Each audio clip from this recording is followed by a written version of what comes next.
nueva sesión online, lesiones ulcerativas, bases para el diagnóstico y tratamiento, donde nos acompaña la doctora Karina Yáñez Barraza, cirujana dentista de la UNAM FE Zaragoza, especialista y maestra en patología bucal, UAM Xochimilco, profesora asociada de patología bucal, UAM Xochimilco, patóloga y médico bucal adscrita a los servicios de salud pública de la Ciudad de México.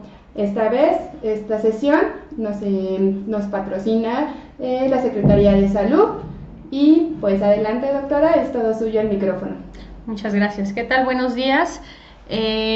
Como parte de esta serie de videoconferencias que se han venido impartiendo como parte del proyecto de Saca la Lengua, Previene el Cáncer Oral, pues incluimos este tema que es uno de los relativamente frecuentes, este tipo de lesiones en la cavidad bucal. Y es importante, ¿por qué? Porque una de las primeras manifestaciones del cáncer en boca es a partir de una úlcera que no resuelve al cabo de 15 días o que son de más evolución. La cuestión es que una lesión ulcerativa en cavidad bucal puede deberse a múltiples factores. Puede ser desde un factor traumático, un factor autoinmune, una enfermedad autoinmune, como manifestación de una enfermedad sistémica, como efecto secundario de un fármaco o incluso como procesos infecciosos o neoplásicos. Entonces, dentro de las causas más frecuentes de consulta al servicio dental o al consultorio odontológico, pues tenemos que la caries dental es la principal causa. La mayoría de los pacientes acuden por algún proceso de caries a cualquier nivel. En segundo lugar, las enfermedades periodontales, que también es una enfermedad relativamente frecuente en nuestra población. En tercer lugar, acuden por maloclusiones. Las maloclusiones también son muy frecuentes y por tal motivo requieren una intervención por el ortodoncista. Pero no olvidemos que aparte de estas estructuras, los tejidos duros, dientes y las encías, tenemos otra serie de mucosas, de estructuras anatómicas que corresponde a toda la mucosa bucal, llámese paladar, carrillos, labios, lengua, encías, piso de boca, también por supuesto glándulas salivales, entre otros, pero en las mucosas, en toda la mucosa de revestimiento y la mucosa masticatoria, se presenta la cuarta causa de consulta, que son las lesiones ulcerativas. Y dentro de la consulta de medicina bucal al especialista en el ramo, las úlceras ocupan el primer lugar, seguido de las lesiones liquenoides, líquen plano, síndrome de boca ardorosa y otras. Las neoplasias, por su parte, ocupan un porcentaje relativamente bajo, afortunadamente, pero como se ha mencionado en las sesiones anteriores, este porcentaje ha ido incrementando en las últimas décadas. Y las lesiones tumorales representan un porcentaje bajo y es de las últimas causas por las cuales los pacientes acuden a un servicio de medicina bucal o a un servicio médico general. De tal manera que las úlceras, primero comencemos con la definición. Una úlcera es una lesión elemental que puede ser de carácter primario o secundario. De carácter primario quiere decir que es de primera instancia, no tiene una lesión previa. Las secundarias, por su parte, responden a la evolución de una lesión primaria. En este caso, por ejemplo, una vesícula, una ampolla, que sería la lesión primaria, rompe dejando una lesión ulcerativa secundaria. Sin embargo, las lesiones ulcerativas son muy similares entre sí, independientemente del origen.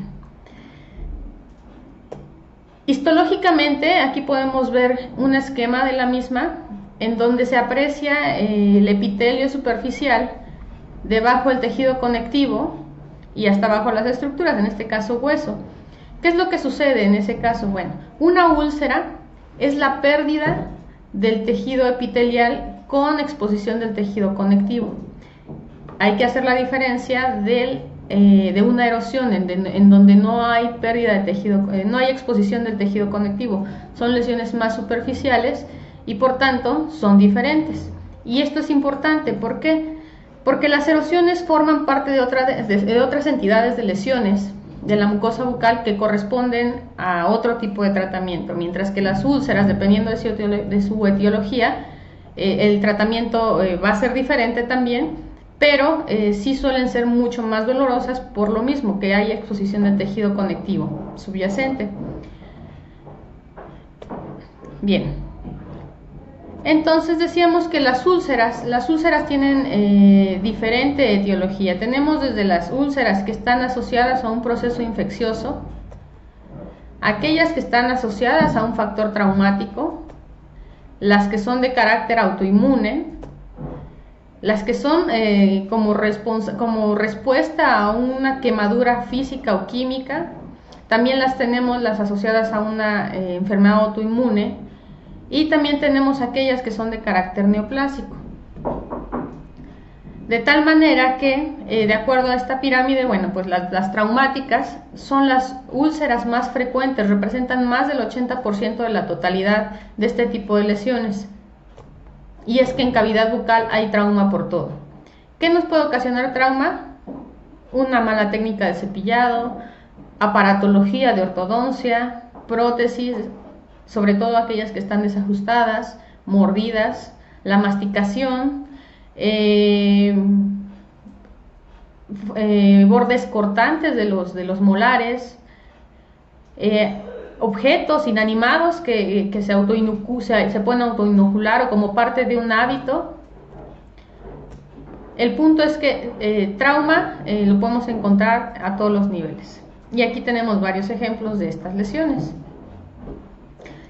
Por ejemplo, después de las traumáticas nos siguen las de carácter autoinmune, que es la lesión pasada, la que está en la mucosa labial. Después tenemos las infecciosas, tenemos las de carácter neoplásico y como manifestación de enfermedad sistémica.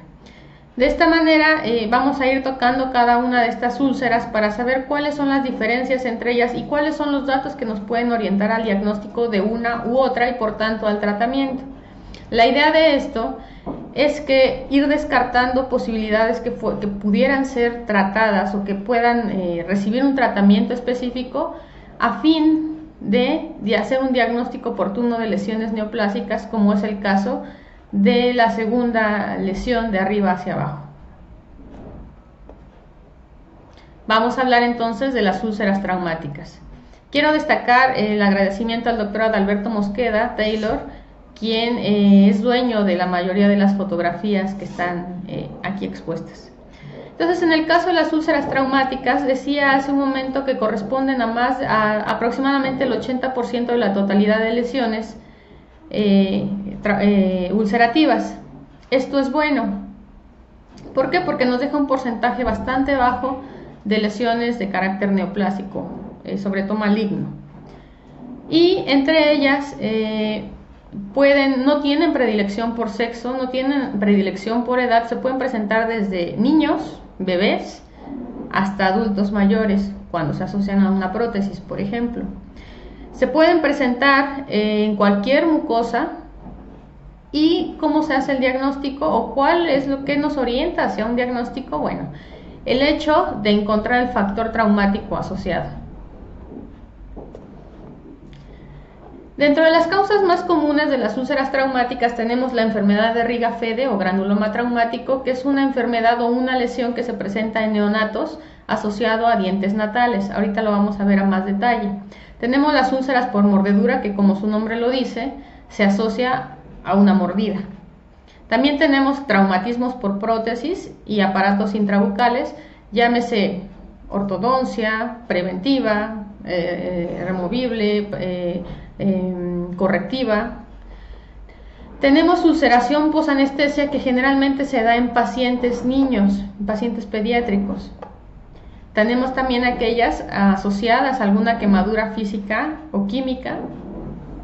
La ulceración facticia, que si bien el diagnóstico es un poco complejo porque el paciente niega el haberse traumatizado, hay que reconstruir un poquito la historia e ir hacia atrás para tratar de llegar al diagnóstico. Y por supuesto la impactación de cuerpos extraños, llámese una pluma, un hueso, etcétera. Y entonces comenzamos con este primer tipo de úlceras traumáticas, que es la enfermedad de Riga-Fede. Decía hace un momento que es una úlcera que se presenta exclusivamente en pacientes neonatos, quienes al tener dientes natales, a la hora de realizar la succión, la lengua, el vientre de la lengua roza con ellos, está friccionando constantemente, generando una úlcera de carácter crónico y a veces un aumento de volumen, que en este caso se le denomina granuloma traumático. Y el factor que lo ocasiona pues es evidente, son los dientes. Incluso en algunas ocasiones imposibilita la lactancia materna. ¿Por qué? Porque suele ser doloroso para la madre. ¿El diagnóstico cómo se realiza? Bueno, pues haciendo esta asociación de la lesión con los dientes natales, y el tratamiento va a ser variable. Idealmente tendrá que ser el pulido de los rebordes incisales, del borde incisal de los órganos dentarios. Sin embargo, esto se va a decidir dependiendo de la movilidad que pudiera tener el órgano dentario. Hay que evaluar si son dientes ya deciduos, definitivos, o si son dientes supernumerarios. Hay que evaluar el tamaño de la raíz para ver si pueden quedarse ahí o si es necesario su eliminación. En este caso, por ejemplo, la porción radicular era poca y había incluso riesgo de atragantamiento por exfoliación, que los dientes se exfoliaran. Entonces, después de hacer este tratamiento, la cicatrización sobreviene al cabo de un par de semanas, y en este caso, pues el niño tuvo una buena recuperación, siguiendo con su alimentación de manera normal. La siguiente es una úlcera por mordedura, que generalmente, como aquí se puede apreciar, se marcan los bordes incisales de los órganos dentarios. Va a haber una relación directa.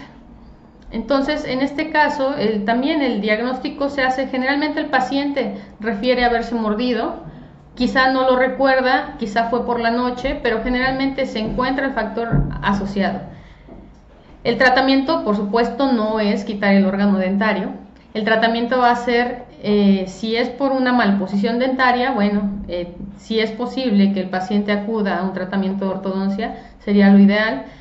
Si no es posible y se puede implementar el uso de una guarda oclusal, pues es muy buena opción. La siguiente lesión, híjole, aquí se encimó. Bueno, corresponde a una úlcera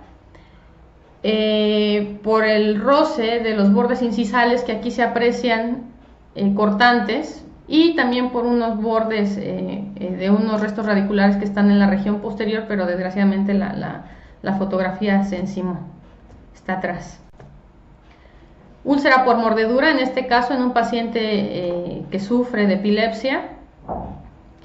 Se ven perfectamente cómo están marcados los bordes incisales, se ve un premolar, el canino, y hacia atrás el molar.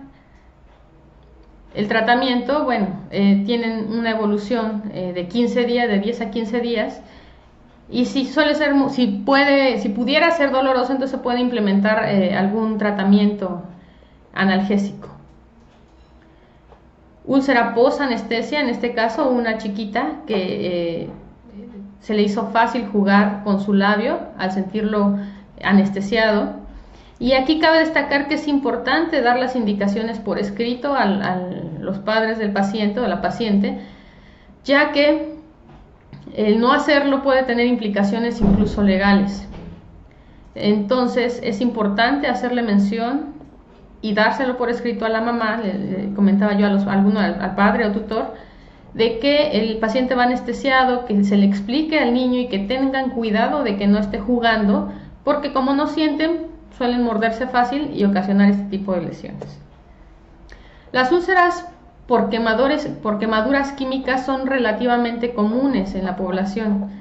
ya que la cultura, la falta de atención odontológica o el hecho de que los pacientes no acuden al odontólogo hace que en muchas ocasiones, cuando los pacientes tienen algún dolor, pues es común saber que existe o que alguna de las tratamientos que implementan es colocar una torunda de algodón, por ejemplo, empapada en alcohol, lo cual deshidrata y quema las mucosas. También hay casos de pacientes que se aplican una aspirina en la zona donde les duele, y la aspirina es ácido, entonces también quema la mucosa, dejando lesiones de este tipo. Tenemos aquellas que son derivadas de tratamientos mal realizados, sobre todo los tratamientos endodónticos, en donde no se usa una adecuada técnica de aislamiento, dando lugar a que los líquidos que se utilizan, las sustancias que se utilizan para irrigar los conductos, en este caso hipoclorito de sodio, quemen las mucosas, como en este caso. Entonces, aquí puede ser que el paciente dé la historia de que acudió a un tratamiento odontológico, le están realizando una endodoncia o algún tratamiento que implique la irrigación con hipoclorito de sodio, y de esta manera se construye la historia para establecer el diagnóstico. Aquí hay una quemadura más amplia. Estas suelen afectar, son lesiones más superficiales donde se aprecian membranas blanco-amarillentas, a veces un poco grisáceas, de forma irregular, diferente a las otras lesiones que ahorita vamos a ver. Vamos a estar haciendo un cuadro comparativo para tratar de orientarnos hacia el diagnóstico de una u otra. Este caso, por ejemplo, se trata de un señor que había acudido a un tratamiento endodóntico de 3 dientes anteriores, y él comentaba que sí le habían puesto un dique de hule.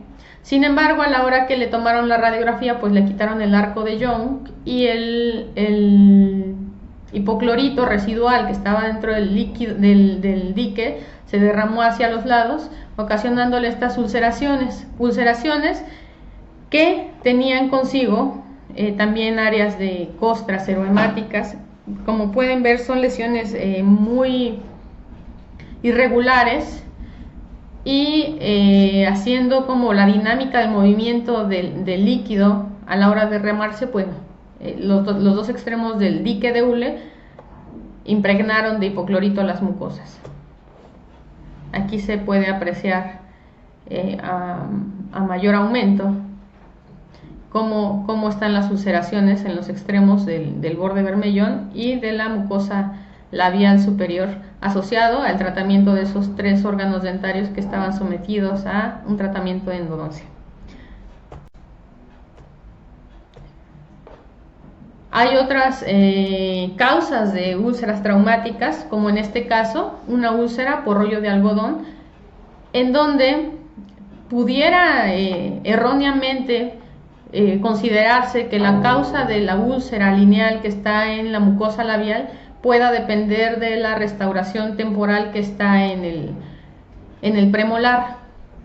Sin embargo, el tamaño no corresponde, sería un poquito más abajo, y aquí el paciente da la historia de que había un día acudido al consulta odontológica un día previo. No le aislaron con dique de hule, se le aisló con rollo de algodón. Hubo un descuido, en lugar de retirar de humedecer el rollo de algodón antes de retirarlo, se retiró completo, seco, y se trajo consigo la mucosa, dejando esta úlcera lineal que coincide perfecto con el rollo de algodón. Otra de las causas, un traumatismo por cepillado dental, en donde aunque el paciente niegue hacer un cepillado en forma de violín, pues la erosión de los órganos dentarios, de los cuellos de los órganos dentarios, indica que sí se está llevando a cabo un cepillado incorrecto, causando no solo este desgaste del esmalte, sino también la ulceración que se ve subyacente al mismo. Ahora bien, ¿cuál es el tratamiento? Bueno, Como son úlceras traumáticas y todas están asociadas a un factor traumático, pues lo inicial es identificar el factor causal, el factor que está ocasionando esta úlcera. En segundo lugar, una vez identificado este factor, hay que hacer el control del mismo. Si es un reborde, el borde oclusal, el borde incisal, las cúspides filosas, hay que pulirlas con una piedra blanca. Si es un bracket, pues habrá que poner cera. Si es una prótesis desajustada, habrá que ajustarla. Si es la técnica de cepillado, habrá que indicar una adecuada técnica. Y así entonces vamos a identificar el factor y a controlarlo. Eso es para atacar la causa. Por su parte, si la molestia es mucha para el paciente o si son múltiples úlceras, se pueden implementar el uso de protectores de mucosa. Y como cuarto punto importante, permitir la dieta, la alimentación. De esta manera lo podremos hacer utilizando o realizando una dieta blanda y tibia, sobre todo, no irritante. ¿Qué protectores de mucosa podemos utilizar? Bueno, tenemos aquella que es realizada o mezclada a partir de difenhidramina, lo que comúnmente utilizamos es Benadryl, con caomicin, que es caulimpectina, y en este punto es importante que sea caomicin S, porque el caomicin solo lleva consigo neomicina y no necesitamos este componente. Entonces, la mezcla de estos dos jarabes a partes iguales, el paciente los puede utilizar sin mayor problema 10-15 minutos antes de hacer sus alimentos o cuando más le moleste, y esto va a crear una capa protectora. Es un protector de mucosa que le va a permitir ingerir sus alimentos sin mayor problema. Hay quien indica mucho el uso de canca, sin embargo, lo que hace el canca es modificar la superficie de las lesiones ulcerativas, por una parte, y dos, ocultar la sintomatología de la lesión. Si eres una úlcera traumática, bueno, no puede no haber mayor problema, pero recordemos que las úlceras neoplásicas también son muy similares a estas otras úlceras de carácter traumático. Y si yo le pongo canca a esta úlcera al paciente, si bien no iba a una consulta dental o consulta médica para evaluar esta úlcera, ahora que le duele, menos lo va a hacer, lo que va a prolongar el tiempo para el diagnóstico. En el caso de una úlcera neoplásica, va a retrasar el diagnóstico y por tanto el pronóstico va a ser malo. Entonces, el canca no está indicado en cualquier tipo de úlcera, no está indicado porque puede disfrazar la sintomatología y retrasar el diagnóstico y llevar a un mal pronóstico. Vamos a ponerle otro tache porque definitivamente no hay que utilizarlo. Esta es la apariencia de una úlcera contactada por la benzocaína, y de ser una úlcera de fondo blanco amarillento, plana, aquí sí están los bordes eritematosos, se ve una superficie blanquecina, hay un exceso de fibrina en la zona derivada de la quemadura que ocasiona la benzocaína directa sobre la lesión, y esto es muy similar a la apariencia de una úlcera neoplásica. Entonces, esto puede llevar a errores en el diagnóstico. Diagnóstico clínico, porque el diagnóstico de un carcinoma tiene que ser a través del estándar de oro, que es la biopsia. Aquí el mismo paciente, vean cómo la apariencia de la úlcera parece que hay unos bordes indurados con una apariencia blanquecina, amarillenta, engrosada de la superficie ulcerada, lo que puede conllevar a un error o sospecha diagnóstica errónea. Entonces es un cuadro comparativo en donde vamos a ir metiendo las diferentes úlceras. Aquí tenemos la úlcera traumática, por ejemplo. La etiología, como ya mencionamos, es un factor traumático, sea cual sea. La edad de presentación no tiene prevalencia por alguna edad, no tiene afinidad por alguna edad, puede presentarse desde recién nacidos hasta adultos mayores. No hay predilección por género ni por localización. La sintomatología asociada solamente es dolor y no tienen periodo prodrómico, es decir, no cursan los pacientes con fiebre, con malestar general. La morfología de la lesión suele ser irregular y va a estar en relación al factor causal.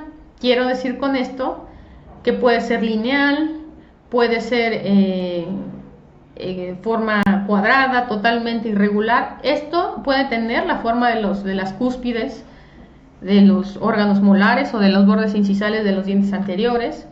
Y el tratamiento va a ir enfocado a eso, eliminar los factores y secundariamente utilizar protectores de mucosa en caso necesario. En los pacientes pediátricos, si la molestia es mucho, incluso se puede utilizar analgesia a partir del paracetamol. Bien, la segunda causa de ulceración más frecuente en cavidad bucal es la estomatitis aftosa recurrente. Esta es una enfermedad de origen autoinmune y es hasta cierto punto frecuente. Hay algunos artículos que indican que hasta 20% de la población general tiene o tuvo esta enfermedad en algún momento de su vida. Y sin embargo, no han sido diagnosticados. De hecho, las úlceras son subdiagnosticadas porque los pacientes generalmente no acuden a la consulta dental o a la consulta médica por una úlcera. Entonces, es importante hacer hincapié en la necesidad de que esto se haga. Dentro del 20% de afección a la población general, cabe destacar que estas lesiones son más frecuentes en ciertos grupos poblacionales. Ahorita vamos a ver cuáles son. Y es autolimitante. ¿Qué quiere decir esto? Que conforme antes de los 430 años, que conforme avanza la edad, el número de eventos por año en los pacientes va disminuyendo. Aquí, perdón por el error, quise decir que hasta 85% de los casos se presenta antes de los 30 años de edad. Después de los 30 años sigue habiendo, pero con menor frecuencia. Y como toda enfermedad autoinmune, es más frecuente en el sexo femenino. Ahora bien, ¿cuáles son los factores predisponentes que pueden dar lugar a la aparición de un evento de estomatitis aftosa recurrente? Bueno, la herencia. Los factores genéticos son muy importantes para el desarrollo de la enfermedad. Algunas deficiencias nutricionales y la autoinmunidad. Quiero decir, es una enfermedad autoinmune y por supuesto que la autoinmunidad va a dar lugar a la aparición de la enfermedad. Lo que quiero indicar con esto es que mientras todos los pacientes que tienen mayor riesgo, que tienen alguna enfermedad autoinmune, tienen mayor riesgo de desarrollar una segunda enfermedad autoinmune. Es decir, si el paciente tiene de base una enfermedad, una tiroiditis, síndrome de Sjögren o alguna enfermedad autoinmune de las conocidas, es más fácil que tenga una segunda enfermedad comparada con la población que no la tiene. La herencia está bien, está muy estudiada la asociación que tienen los factores genéticos con el desarrollo de la enfermedad. Este estudio tan viejo, que es de 1980, ya tiene 38 años,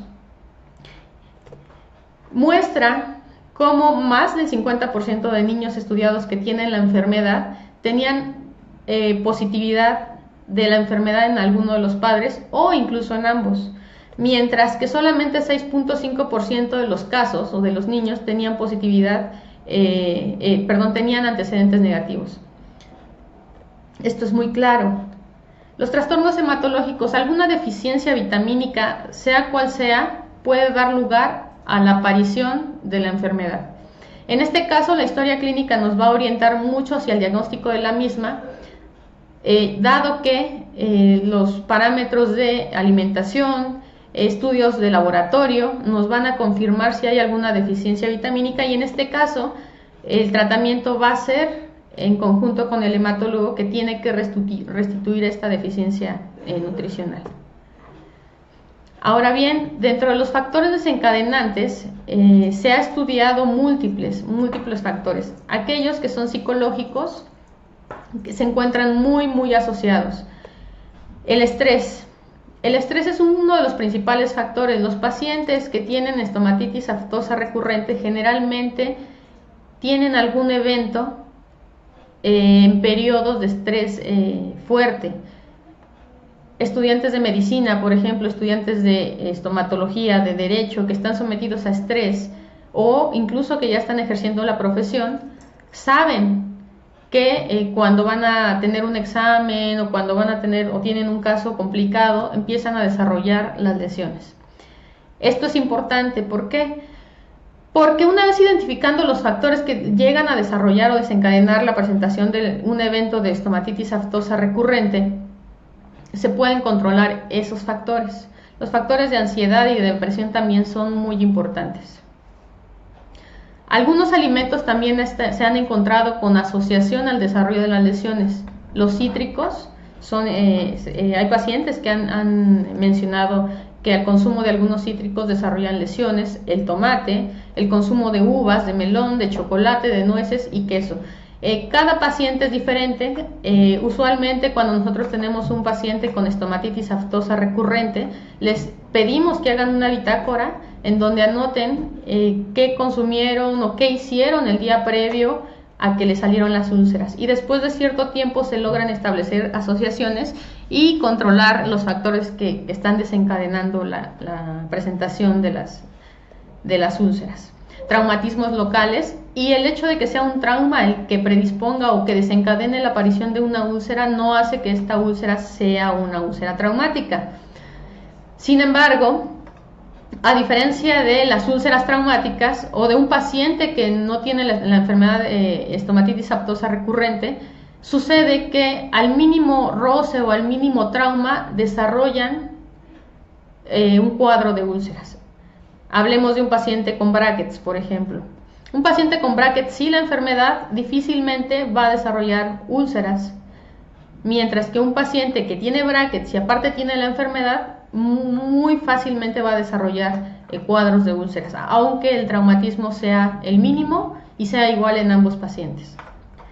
Los estados carenciales, hipovitaminosis, por ejemplo, una mala alimentación contribuye al desarrollo de cuadros. Recordemos que parte de la maduración de las mucosas deriva de una adecuada alimentación. Entonces, si no hay una buena alimentación, hay una deficiencia de vitamina B, de hierro, de algún mineral, de zinc, por ejemplo, las mucosas están más susceptibles de desarrollar algunas lesiones de este tipo. Entonces, el estrés, y en nuestra ciudad, en la Ciudad de México, por lo menos, el estrés es mucho. Los alimentos cítricos, nueces y el chocolate. El trauma. ¿Qué otros factores ocasionan el desarrollo de lesiones? Bueno, el periodo menstrual. Se ha visto que las mujeres que se encuentran dentro de la fase lútea del ciclo menstrual llegan a desarrollar más lesiones que aquellas que no. Y de esta manera, comentaba hace un momento, haciendo una bitácora, si la paciente indica es que cuando va a empezar mi ciclo me salen lesiones, bueno, entonces se pueden dar tratamientos profilácticos para evitar que estas lesiones aparezcan. El tabaquismo, no el tabaquismo en sí, sino el cese del tabaquismo puede conllevar a la aparición de úlceras. ¿Por qué? Porque el tabaquismo, al ser un agente irritante a la cavidad bucal, a las mucosas en general, provoca que la capa córnea o la capa queratinizada del epitelio se engrose. Al haber un cese de tabaquismo, esta capa córnea disminuye, haciendo la mucosa más susceptible. Eso por un lado. Segundo, hay algunos estudios que indican que los niveles de cotinina, que es un elemento del tabaco, de los cigarrillos, los niveles de cotinina mantienen elevados en un paciente fumador, actúan de manera protectora ante este tipo de lesiones. de tal manera que si un paciente deja de fumar, estos niveles disminuyen, a la par que disminuye la capa córnea del epitelio, dando lugar a una mucosa más susceptible de ulceraciones. Y esto no indica que es bueno fumar, por supuesto que no.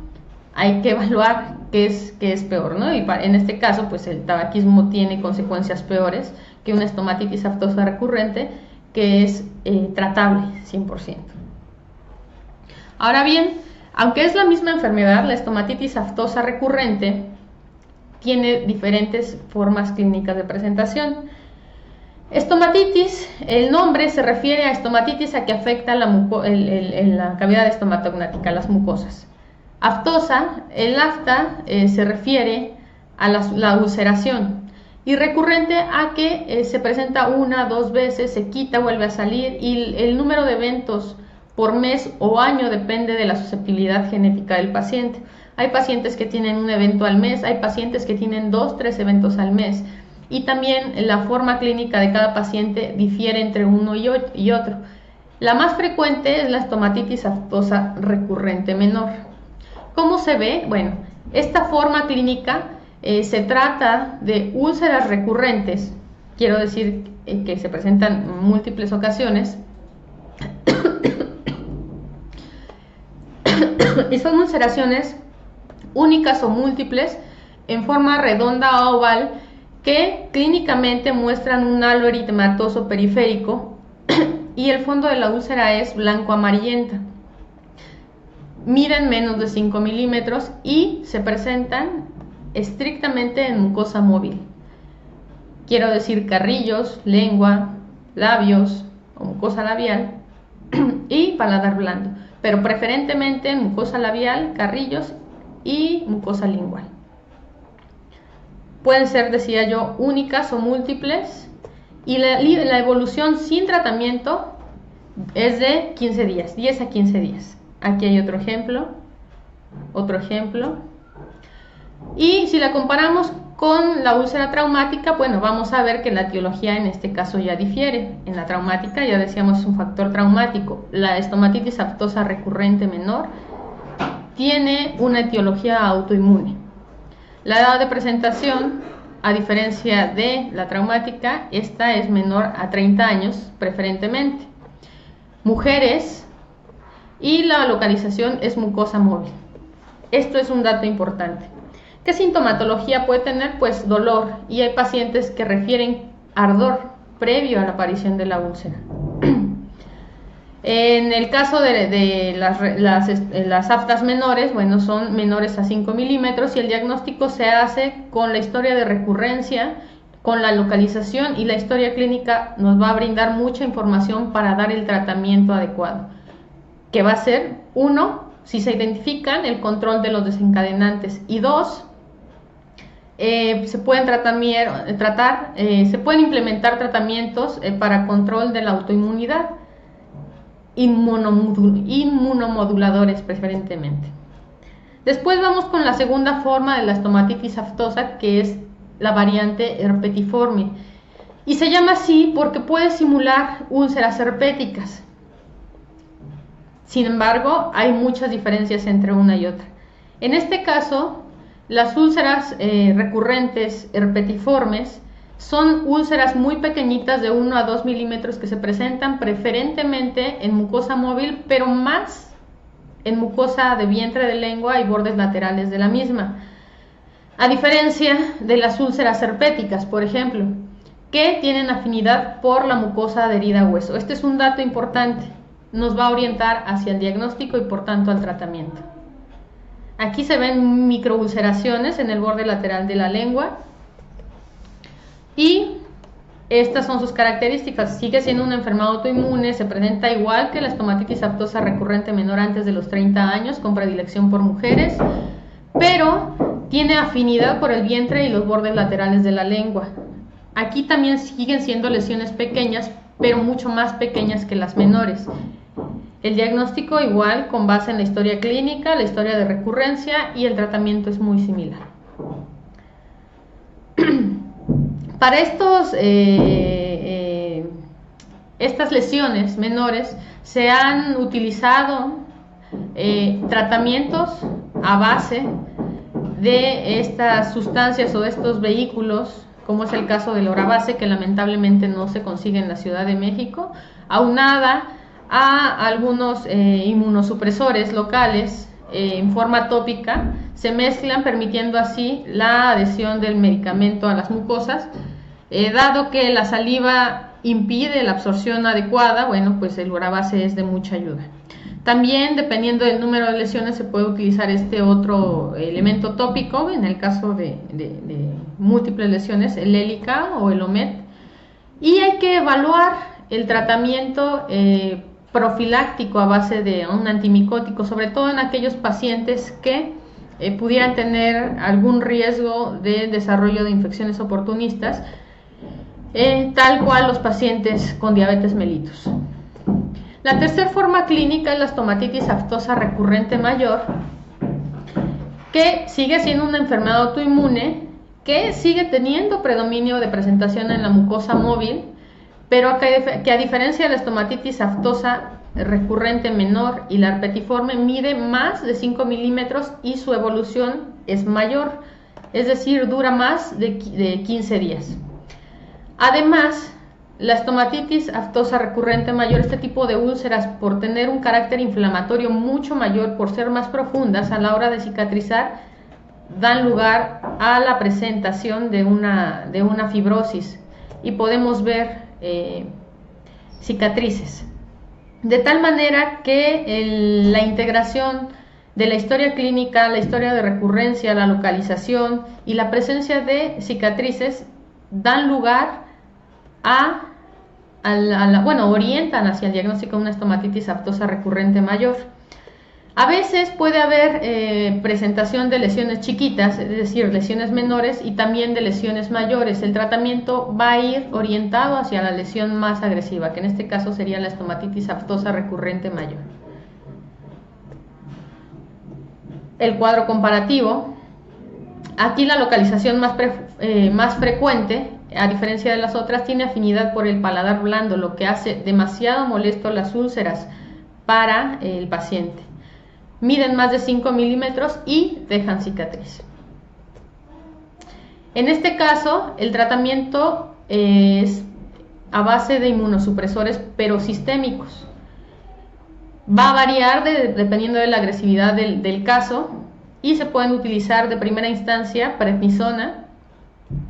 Se puede utilizar en casos renuentes al tratamiento con prednisona, se puede utilizar talidomida, y esos principalmente, aunque se pueden utilizar otro tipo de tratamientos. Hay quien incluso utiliza factor de transferencia. Es variable, ¿no?, dependiendo de la respuesta al paciente. Luego tenemos las úlceras de etiología infecciosa, en donde el mayor porcentaje corresponde a aquellas que son de carácter o derivadas de la infección del virus del herpes simple. La familia de los herpes es muy amplia, sin embargo, en cavidad bucal solamente algunos tienen efectos. Aquellas úlceras que son más frecuentes son las ocasionadas por el herpes simple tipo 1, y pues recordemos, es una infección viral que, como su nombre lo dice, bueno, pues el virus va y hace afección al núcleo celular, dando lugar en una citología exfoliativa, esto es lo que se puede apreciar, a una pseudodivisión, a una apariencia de un núcleo, de una célula gigante multinucleada, pero en realidad solamente es el daño viral. ¿Cuáles son las características de estas lesiones o qué nos puede orientar hacia su diagnóstico? Bueno, a diferencia de la estomatitis aftosa recurrente, estas tienen afinidad por la mucosa adherida a hueso, la mucosa masticatoria. Recordemos, la otra es mucosa de revestimiento. Las de carácter autoinmune tienen afinidad por mucosa móvil. Las de carácter herpético, en este caso, tienen afinidad por la mucosa adherida a hueso. Como en este caso, el caso anterior es el mismo paciente, tiene afección en la mucosa palatina, sin embargo, Esta lesión también es derivada de infección por herpes. Y si acabo de decir que tiene predilección por la mucosa móvil, perdón, por la mucosa adherida a hueso, ustedes se preguntarán por qué están en lengua. Bueno, la lengua descansa directamente sobre el paladar, haciendo un mecanismo de contagio directo. Este otro caso es una paciente que nunca había tenido úlceras, descartamos totalmente, además de la localización no tiene historia de recurrencia, y un frotis y una citología exfoliativa da lugar a la confirmación de diagnóstico de herpes intrabucal recurrente. Y entonces cuando uno le da el diagnóstico al paciente, muchos pacientes suelen decir, es que yo no tengo herpes, nunca he tenido herpes. Y eso es totalmente falso. ¿Por qué? Porque todos los pacientes, todos los humanos tenemos herpes, todos nos hemos contagiado de herpes aunque no lo manifestemos. ¿Cómo se da esto? Bueno, se da a partir de una primoinfección, es decir, la infección primaria en un huésped susceptible. Todos en algún momento de nuestra vida nos contagiamos por el virus del herpes simple tipo 1. ¿Qué es lo que sucede? ¿Por qué no todos manifiestan o se dan cuenta de que lo hacen? Porque solamente hasta 5% de los pacientes pueden desarrollar sintomatología asociada a la primoinfección y más del 90% jamás se da cuenta hasta que les recurre en forma de herpes labial o herpes intrabucal. De este 5% se puede presentar en forma de gingivoestomatitis herpética, que es la que vamos a observar nosotros. ¿Y cuáles son las complicaciones de la primoinfección y de la infección subclínica? Es decir, aquellos pacientes que no se dan cuenta que se infectaron, pues que van a estar desencadenando el virus en la saliva, van a estar liberando el virus, partículas virales en la saliva. Bien, entonces la gingivoestomatitis herpética primaria es la primoinfección. Una vez que sucede esta, el virus va y se aloja a una terminal nerviosa, incluso puede ser en el ganglio de Gasser, y se queda ahí a esperar a que haya un factor de inmunosupresión local o sistémica que condicione su recurrencia. Cuando esto sucede, el virus viaja a través de todo el plexo nervioso hacia la zona de fascículos nerviosos terminales, generalmente en el borde vermellón, para aparecer en forma de herpes labial, o a las terminales nerviosas intrabucales para recurrir en forma de herpes intrabucal. Y la gingivoestomatitis herpética primaria, como su nombre lo dice, es una enfermedad que afecta desde encías hasta toda la mucosa bucal. Es una primoinfección que se presenta en pacientes mayormente en pacientes que tienen entre los 6 meses y 6 años de edad, es decir, afecta primordialmente a niños. Al ser una infección viral, tiene un periodo prodrómico previo, es decir, los pacientes cursan con fiebre, con malestar general, con cansancio, se sienten aletargados. Esto secundario a la primoinfección, a que el virus está inoculando y está infectando al paciente. Esto es un dato importante también. ¿Por qué? Porque los pacientes con estomatitis aftosa no tienen periodo prodrómico. Hace un ratito lo mencioné. Segundo, el periodo prodrómico, dura más o menos una semana y después viene la fase eruptiva en donde ya aparecen las lesiones. Las lesiones que ocasiona la gingivoestomatitis herpética primaria, cabe destacar que son vesículas. Las lesiones primarias son vesículas. Una vez que estas se rompen, dan lugar a las úlceras, que son las que nosotros ya vemos. En cavidad bucal es un poco complicado poder observar las vesículas, dado que está sometida a trauma constante. Entonces, las úlceras son úlceras pequeñas que pueden coalescer dejando ulceraciones mucho más grandes, y en el caso de la gingivoestomatitis afectan cualquier mucosa.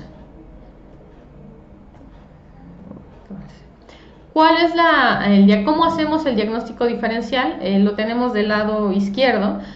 y lo estamos comparando con la estomatitis aftosa recurrente menor y las herpetiformes. La etiología es viral, a diferencia de las otras que son de carácter autoinmune.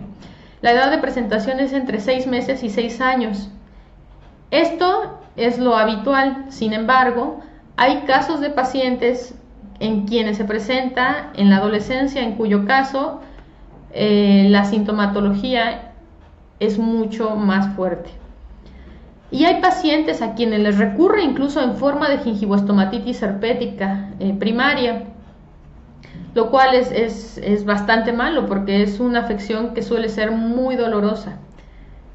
El género, no hay predilección por género. Las de carácter autoinmune, recordemos que son más frecuentes en las mujeres. La gingivoestomatitis herpética primaria se presenta en cualquier mucosa. Puede empezar con una especie de gingivitis, mientras que las de carácter autoinmune se presentan en mucosa móvil.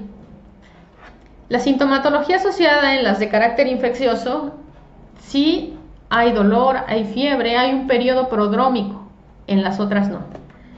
Las úlceras, en este caso suelen ser de 1 a 2 milímetros, pero al coalescer hacen lesiones mucho más grandes.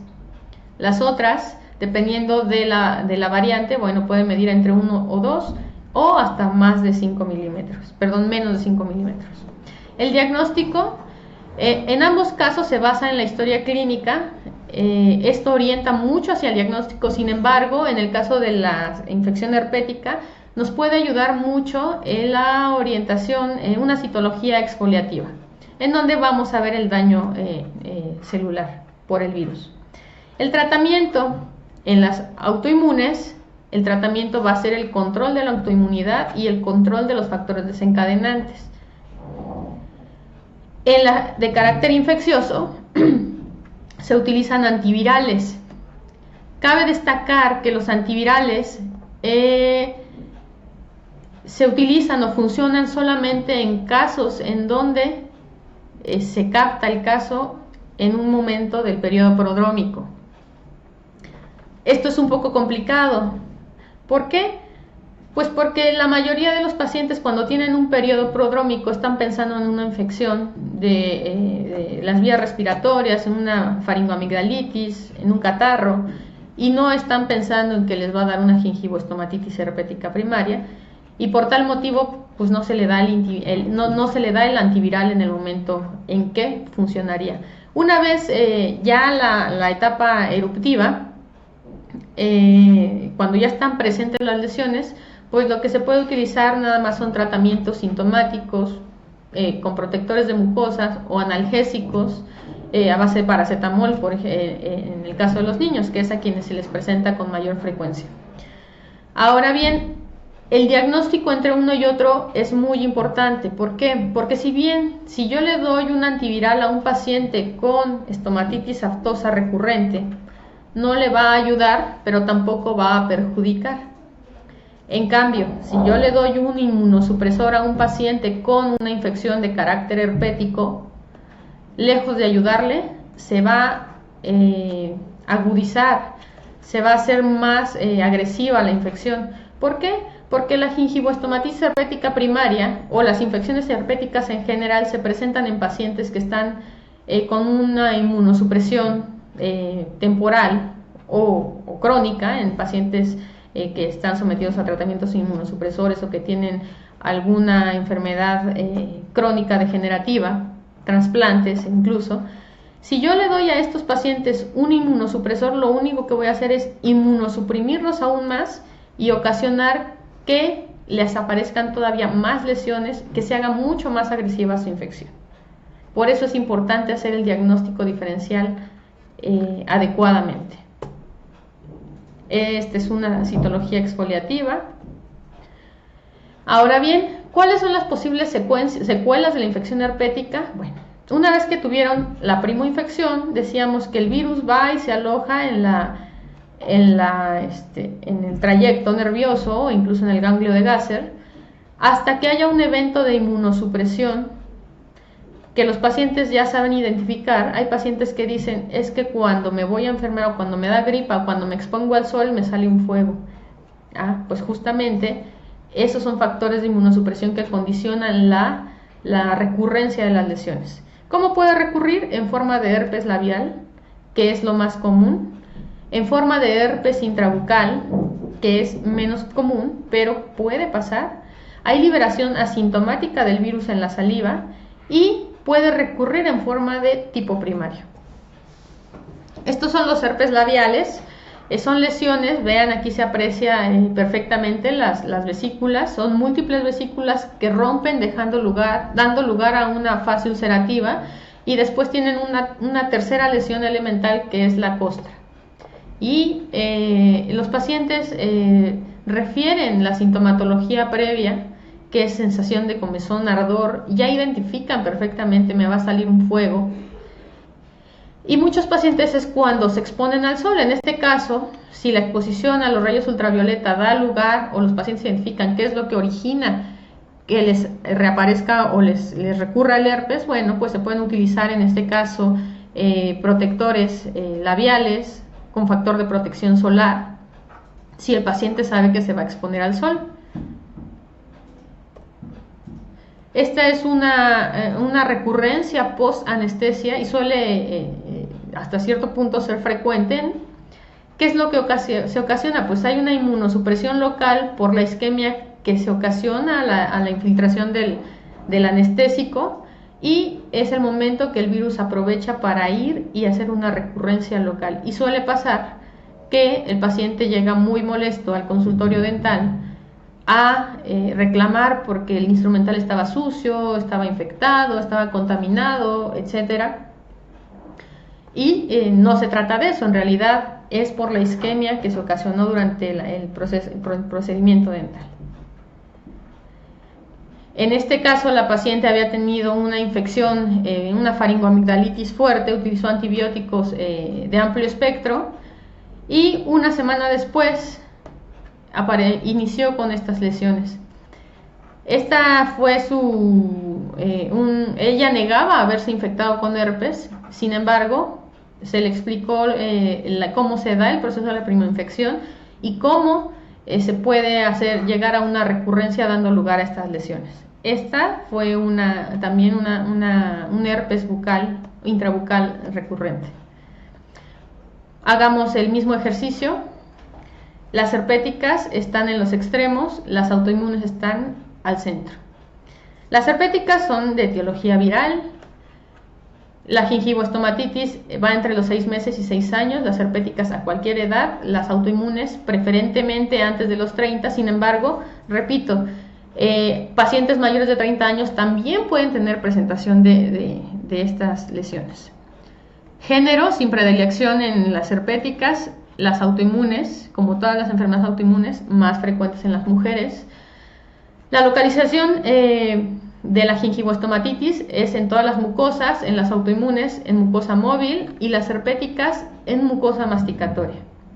La sintomatología asociada, las infecciosas tienen periodo prodrómico, las autoinmunes no lo tienen. La morfología celular, bueno, en las herpéticas son lesiones secundarias, es decir, que son antecedidas por vesículas, mientras que las autoinmunes son lesiones primarias, aparece la úlcera.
les recomiendan y no resuelven el problema. Lo que hace que se retrase el diagnóstico. Y en este caso, por ejemplo, esta señora tuvo una úlcera. Esta úlcera ya tenía 1 año y medio de evolución, sin tratamiento.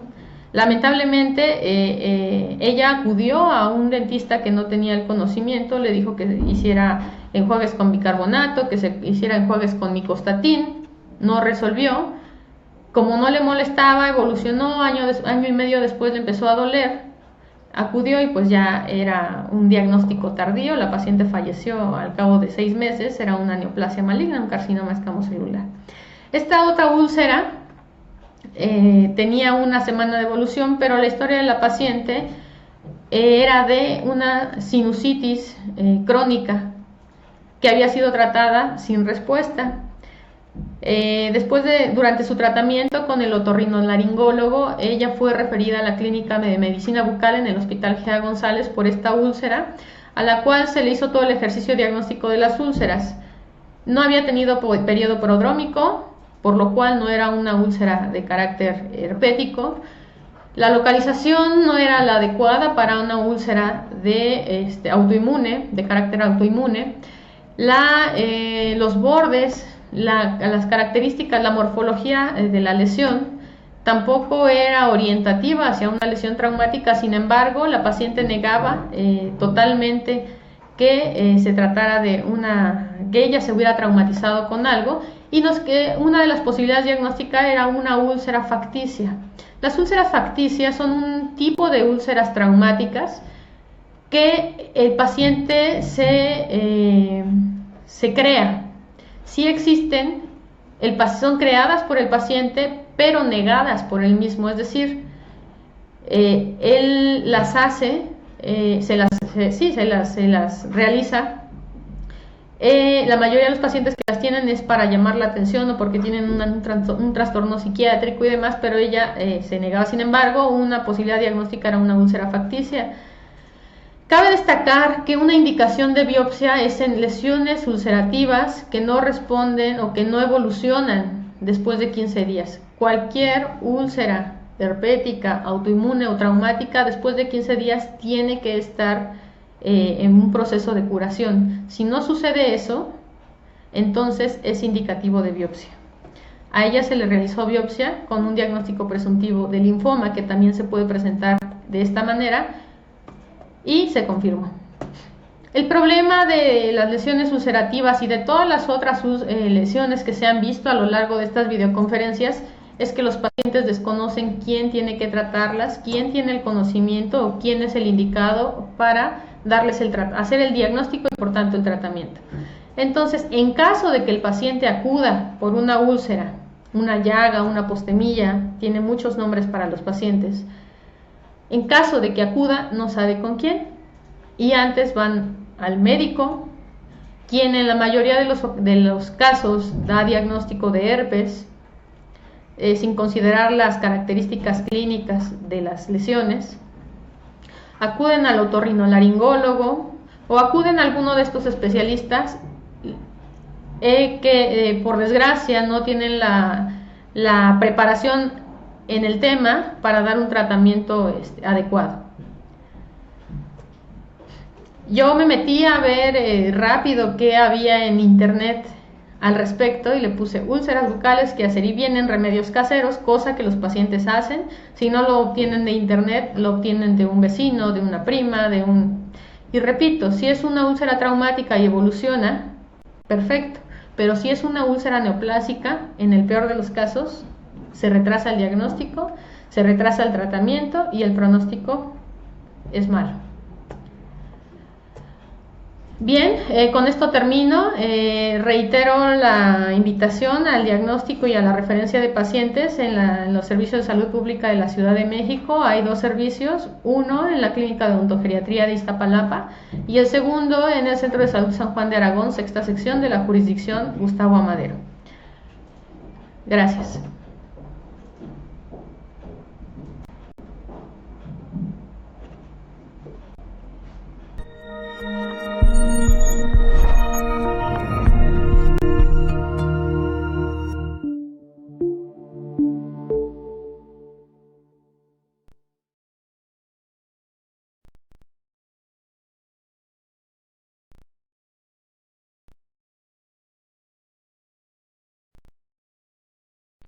Muchos saludos de las personas que están conectadas. Y doctores, los invitamos a realizar sus preguntas. Si tienen alguna duda, con gusto pueden participar. Y veamos, ¿quién más está por aquí? Dice Mitch Ponce: doctora, mencionó un tratamiento profiláctico en pacientes embarazadas. ¿En qué consiste? No, en pacientes embarazadas no, en pacientes que están en la fase lútea del ciclo menstrual. Puede ser a base de inmunosupresores. Una vez identificando el factor desencadenante de los cuadros de estomatitis aftosa recurrente, menor y herpetiforme, se pueden implementar tratamientos inmunosupresores tópicos que van a controlar estos factores. Generalmente utilizamos enjuagues de furoato de mometasona. Excelente, gracias, doctora.